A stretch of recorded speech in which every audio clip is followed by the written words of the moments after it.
what are we gonna choose? I mean,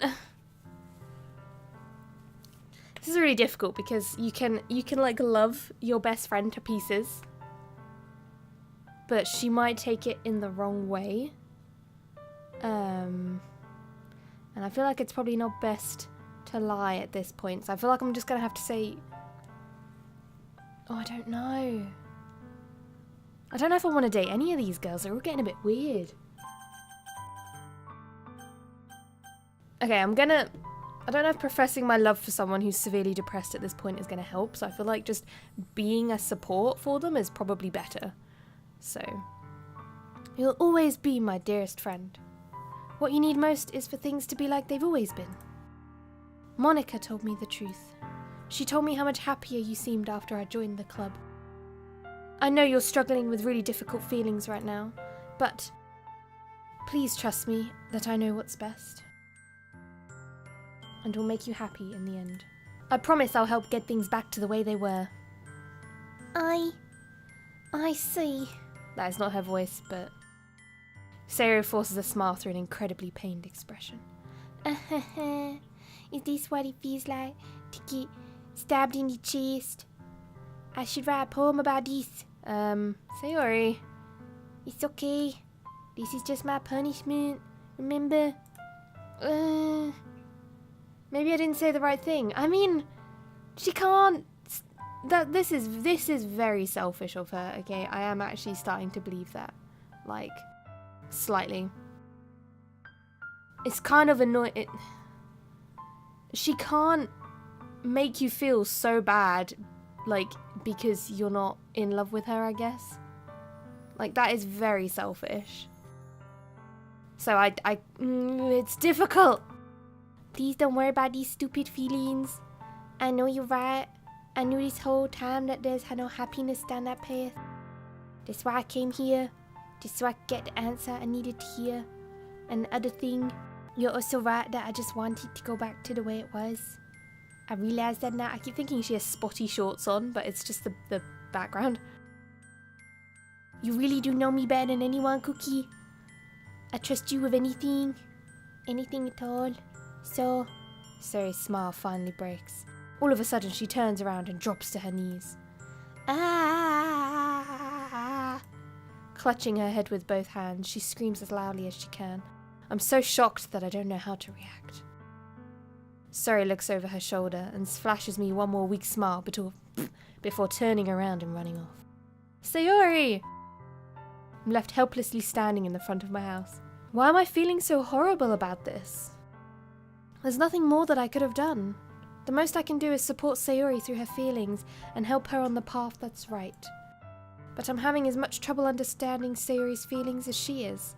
Even though I can comfort her, I keep wondering if I should be doing something more or something different. I know these thoughts will continue to plague me until things are back to the way they were. I'm going to give it everything I've got. Sayori will always be my dearest friend, and I'll do whatever it takes to put a smile on her face every day. Oh dear.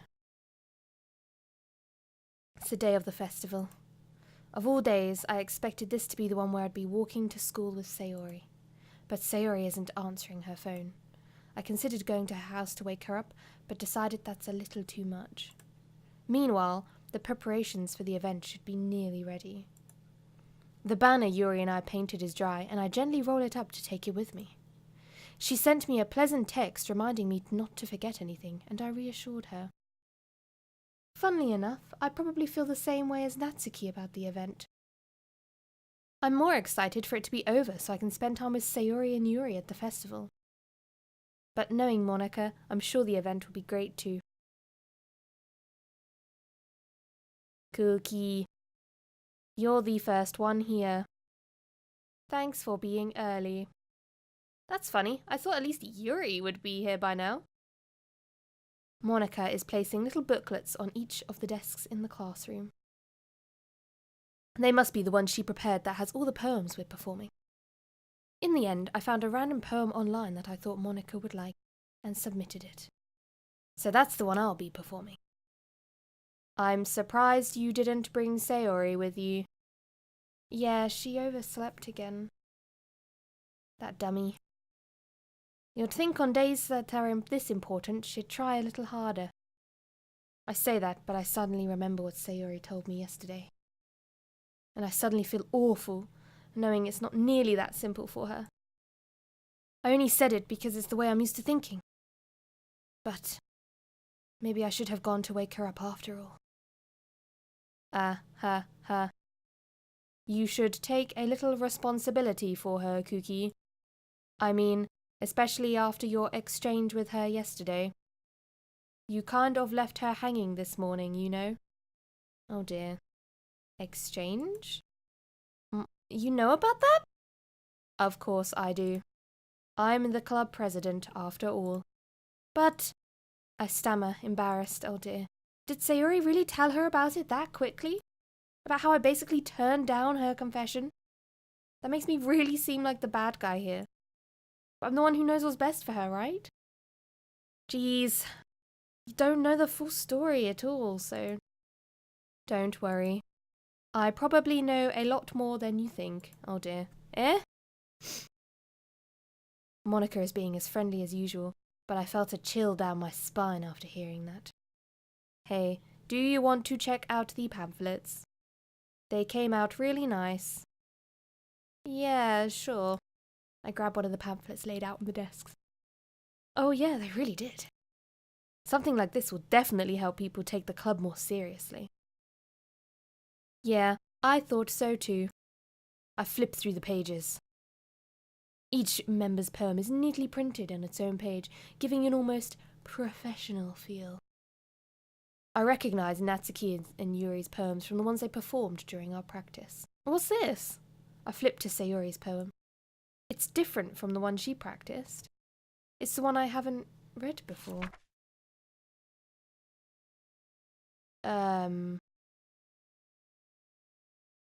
That's not really a poem.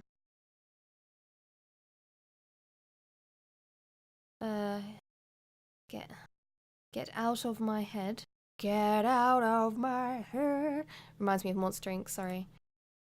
Get out of my head before I do what I know is best for you. Get out of my head before I listen to everything she said to me. Get out of my head before I show you how much I love you. Get out of my head before I finish writing this poem. But a poem is never actually finished. It just stops moving. Okay, I should probably go see if she's alright. Yeah, she needs some help. What is this? Reading the poem, I get a pit in my stomach. Kookiee. What's wrong? Did you not see anything wrong with this poem, Monica? What is wrong with you? Did you not read this as you printed it and put it in a book and saw there was something wrong with that poem? What is wrong with you, Monica? Jesus! Poem feels completely different from everything else Sayori's written. Yeah, a little bit, but more than that. I changed my mind. I'm going to go get Sayori, so, well, alright. Try not to take too long, okay? I quickly leave the classroom. Don't strain yourself, Monica calls that out after me. I quicken my pace. What was I thinking? I should have tried a little bit harder for Sayori. It's not a big deal to at least wait for her or help her wake up. Even the simple gesture of walking her to school makes her really happy. Besides, I told her yesterday that things will be the same as they always have been. That's all she needs and what I want to give her. I reach Sayori's house and knock on the door. I don't expect an answer since she's not picking up her phone either. Like yesterday, I opened the door and let myself... I got a really bad feeling about this. Like, a really bad feeling. Sayori? She really is a heavy sleeper. Oh no. I swallow. I can't believe she ended up doing this after all. I ended up doing this after all. Waking her up in her own house. Isn't that more like something a boyfriend would do? In any case, it just feels right. Outside Sayori's room, I knock on her door. Sayori? Wake up, dummy. There's no response. Oh, no. Oh, I don't want to click. Oh, I've got a really bad feeling. Oh, I really didn't want to have to enter her room like this. Isn't it kind of a breach of privacy? Oh my god, but she really leaves me no choice. I gently open the door. Ah! Oh my god, that's awful. Oh, that's awful. Oh my god, that's awful. I don't want to look. Oh no. Oh no. Oh my god. Ah!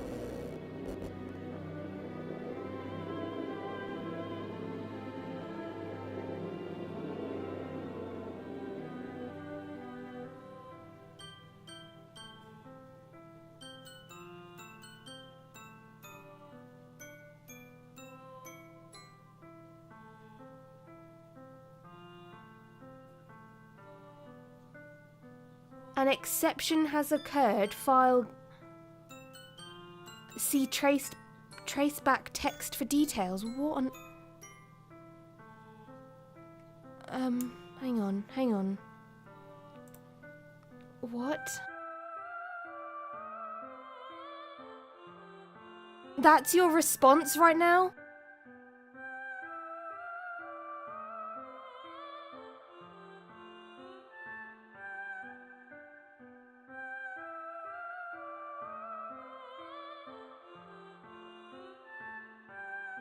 Oh my god.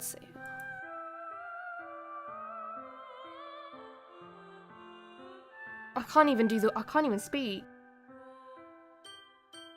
Everything was normal up until a few days ago. I can't believe what my head. What kind of game is this? What kind of game is this? Suppress the urge to vomit.